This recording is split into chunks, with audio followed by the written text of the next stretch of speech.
নমস্কাৰ বন্ধুসকল, আপোনালোকক মোৰ আন এটা ভিডিঅ'লৈ স্বাগতম জনাইছোঁ। আপোনালোকে যদি নতুন ইউটিউবাৰ এতিয়া ইউটিউবত নতুন ভিডিঅ' বনাই আছে বা বনোৱাই বহুত সময় হ'ল, ছাবস্ক্ৰাইবাৰো আহিল, ভিউও আহি আছে, তাৰপৰা ছাবস্ক্ৰাইবাৰ 2-3 হাজাৰ বা নতুন ইউটিউবাৰ নতুনকৈ আহিছে, তেতিয়াহ'লে স্পন্সৰশ্বিপত আপোনালোকে কেনেকৈ স্কেম কৰে সেইটো শুনক। মই আজি উক্ত সুবিধাৰে মোৰ এটা স্পন্সৰশ্বিপ আহিছিল, কেনেকৈ কি হ'ল আৰু কি হ'ব পাৰে আপোনাৰ লগত, কিয়নো নতুন ইউটিউবাৰবিলাকক ধৰিছে এইটো স্কেমত, মানে যাৰ সেই 2-3 হাজাৰ ছাবস্ক্ৰাইবাৰ সেনেহেন 5 হাজাৰৰ তলত ছাবস্ক্ৰাইবাৰ ভিউ সেনেহেন অহাবিলাকত আৰু আপোনাৰ স্পন্সৰশ্বিপটো আহিব।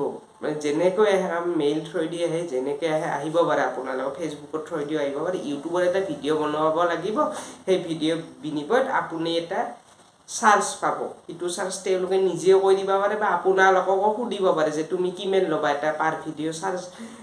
মই এটা কোম্পানী ভিডিঅ' 2টা আপলোড কৰিছিলোঁ, আপোনালোকে যদি ভিডিঅ' 2টা চাইছে বা লাইক কৰিছে, তেতিয়াহ'লে লাইক ছেকশ্যনত যাওক। আপোনাৰ যে তাতে আপোনালোকক দিছ ভিডিঅ' ইজ প্ৰাইভেট, লাইক য'ত কৰিব পাৰে তাতে চাব পাৰে না কাক লাইক কৰিছে, তাতে এনেকৈ লেখা দিছ ভিডিঅ' ইজ প্ৰাইভেট। 2টা ভিডিঅ' আপলোড কৰিছিলোঁ।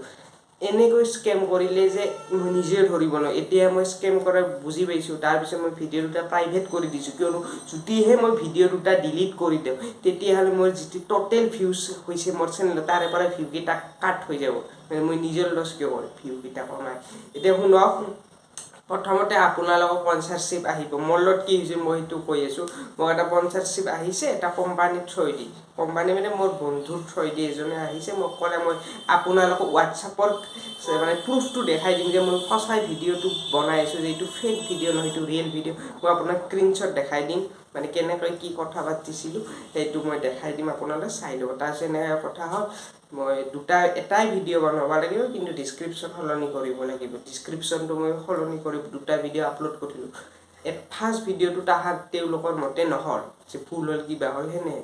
সেইটো ভিডিঅ'ত নেট ছেট বহুত গুচি গৈছে, মোৰ আপলোড হওঁতে 400 MB গৈছে। তাৰপিছত আপোনালোকক যিখিনি ক'ব লাগে সেইখিনিতো আছেই আৰু ক'ব লগাখিনি। ভিডিঅ'টো 10 মিনিটৰ, মানে 9 মিনিট 35 ছেকেণ্ডত 3টা ভিডিঅ' বনাইছিলোঁ। এটাত ভুল হৈছে, সেইটোকে 2টা ভিডিঅ' আপলোড হৈছে।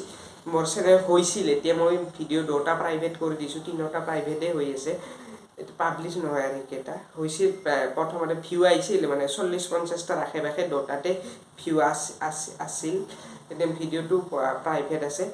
এনে আহিব, আপোনালোকক ক'ব যে এনে ভিডিঅ' বনাই দিব লাগে, তেওঁলোকৰ কোনোবা এজন মানুহ আপোনালোকক বুজাই দিব, প্ৰেজেণ্টেশ্যন টাইপত বুজাই দিব বা ৰেকৰ্ড কৰি আপোনাক সেই ৰেকৰ্ডিংটো শুনিব লাগিব। শুনি আপুনি ভিডিঅ' এটা দিব লাগিব বা এটা PDF দিব, PDFটো চাইছে আপোনালোকে ভিডিঅ' এটা বনাই দিব লাগিব। তাৰপিছত আপোনালোকক কৰিব কি, যে ভিডিঅ'টো বনোৱা হ'ল, আপোনাৰ তেওঁলোকে এবাৰ চাই লয়, ঠিক আছে, যদি ঠিক আছে নহ'লে আৰু বনাব লাগিব।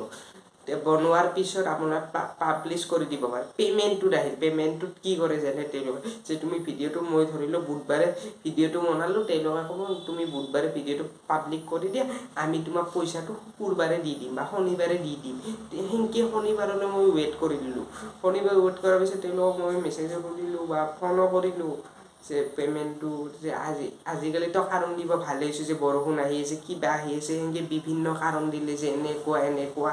সেই ফলত শনিবাৰ গ'ল, সোমবাৰ গ'ল, মঙলবাৰ গ'ল, সেনেকৈ চালোঁ যে বুজি পালোঁ মানে এইটো স্কেম হ'ল। মানে ভিডিঅ'টো বনোৱাৰ তেওঁলোকৰ উদ্দেশ্য, যে ভিডিঅ'টো বনাই লিংক চিংক দি তেওঁলোকে 50-60টা ভিউজৰ পৰা যদি এটা 2টা স্পন্সৰ আহিছে, মইতো নাজানো, মোৰ থ্ৰুৱেদি নাযায়, তেওঁলোকৰে গোটেই ডিটেইলছ দিছোঁ, খালি মোৰ মুখেদি ভিডিঅ'টো কৈ দিছোঁ। তেওঁলোকে যে তাৰে পৰা যদি মিনিমাম আমি 7-8টাই যদি সেই কৰিছেও, জইনিং কৰা এইটো এপ আছে, মই উল্লেখ নকৰোঁ নাম চাম ইয়াত, জইনিং কৰা তেওঁলোকে যদি 7-8টা জইনিং কৰিছেও মোৰ থ্ৰুৱেদি, মইতো নাজানো, তেওঁলোকৰ লাভ হৈ গ'ল। এনেহেন ভাবিছে যে এনেকৈ ইয়াৰ কিমান সুধিব, নুসুধে। তাৰপিছত ভিডিঅ' 2টাটো পাব্লিছ হৈয়ে থাকিব, তেওঁলোকে মাথা মাৰিছে। আপোনালোককো একে স্কেম কৰিব, মোক যি কৈছে মই নতুন নহয় স্কেম, বহুতো সেনেকৈ স্কেম কৰি আহিছে। কিন্তু আমি স্মাৰ্টলি জানো আৰু আমি ক'ত কেনেকৈ হয়, সেইটো মই চালোঁ এবাৰ, চাইছে মই বুজি পাইছোঁ এইটো স্কেম হৈছে। তাৰপিছত মই ভিডিঅ'টো লগে লগে প্ৰাইভেট মাৰিছোঁ। তাৰপিছত তেওঁলোককো কোৱা নাই একো, তেওঁলোকৰ গমেই পাইছে তেওঁলোকৰ কামটো হৈ গৈছে আৰু তেওঁলোকৰ লেনদেন নাই মোৰ লগত। সেনেকুৱা ধৰণৰ। আপোনালোকে ইয়াৰ পৰা কেনেকৈ বাচিব, কেনেকৈ স্কেম কৰে আপোনালোকক কৈ দিলোঁ। বছৰ কাৰণে আপোনাৰ যেতিয়া স্পনচাৰশ্বিপ আহিব আপোনালোকে ভালদৰে চাই লওক যে বেলেগ ইউটিউব চেনেলে বনাইছে নে বনোৱা নাই। বনাইছে যদি ভাল কথা। তাৰপিছত আপোনালোকে এটা এমাউণ্ট আপোনালোকে ঠিক কৰিলোঁ যে মই এইটো এটা ভিডিঅ' বনাই দিম যে মই ইমান দিব লাগিব। সেইটো দিয়াৰ পিছত আপোনালোকে টপিকটো ভালকৈ চাই লওক। যেনেকৈ হ'লেও বনাই দিলেই হ'ল, যি ভাল লাগে ভাল নালাগিলেও সেইটো মেটাৰ কৰে নহয়। তাৰপিছত আপোনালোকে তেওঁলোকক কুৱেশ্যন কৰক যে মই ভিডিঅ'টো বনাই দিম, পাব্লিছো কৰি দিম, তাৰপিছত পে'মেণ্টটোৰ মেথড কি হ'ব আপোনালোকে। তেওঁলোকে যদি কয় ভিডিঅ'টো আমি এইবাৰ আপোনালোকক চাই দিম, চাই লোৱাৰ লগে লগে আপোনাক পে'মেণ্টটো দিম, তেনেহ'লে ঠিকেই আছে।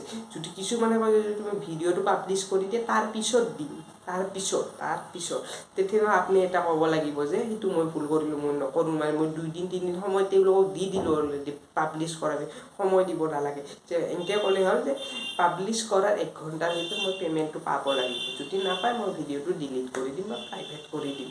সেনেকৈ যদি আপোনালোকে কয় তেওঁলোকে কিবা এটা ক'ব যে হ'ব ঠিক আছে, তেনেহ'লে যদি ঠিক আছে ডান হৈ যায় এইখন পে'মেণ্টটো পাই হৈ গ'ল, সেইটো কথা নাই। যদিহে নাপায় তেতিয়াহ'লে ভিডিঅ'টো আপোনালোকে প্ৰাইভেট বা ডিলিট কৰি দিয়ক, সেইখিনিয়ে, বাকী ইয়াত একো কৰিব পৰা নাযায়। ভিডিঅ'টো যদি কিবা জানিছে আৰু ভিডিঅ'টো শ্বেয়াৰ কৰক বহুতেই। এতিয়ালৈ চাই থকাবিলাকক অনুৰোধ যে ভিডিঅ'টো শ্বেয়াৰ কৰক, বহুত ইম্পৰ্টেণ্ট। নতুন ইউটিউবাৰক এই ভিডিঅ'টো দিব লাগিব, নহ'লে তেওঁলোকে স্কেম হৈ থাকিব তেওঁলোকৰ লগত। সেইটোৱে বুজিছে। চেনেলটো চাই ভাল লাগিছে ছাবস্ক্ৰাইব কৰক, লাইক কৰক, কমেণ্ট কৰি লওক, কিবা জানিব মন আছে। ধন্যবাদ।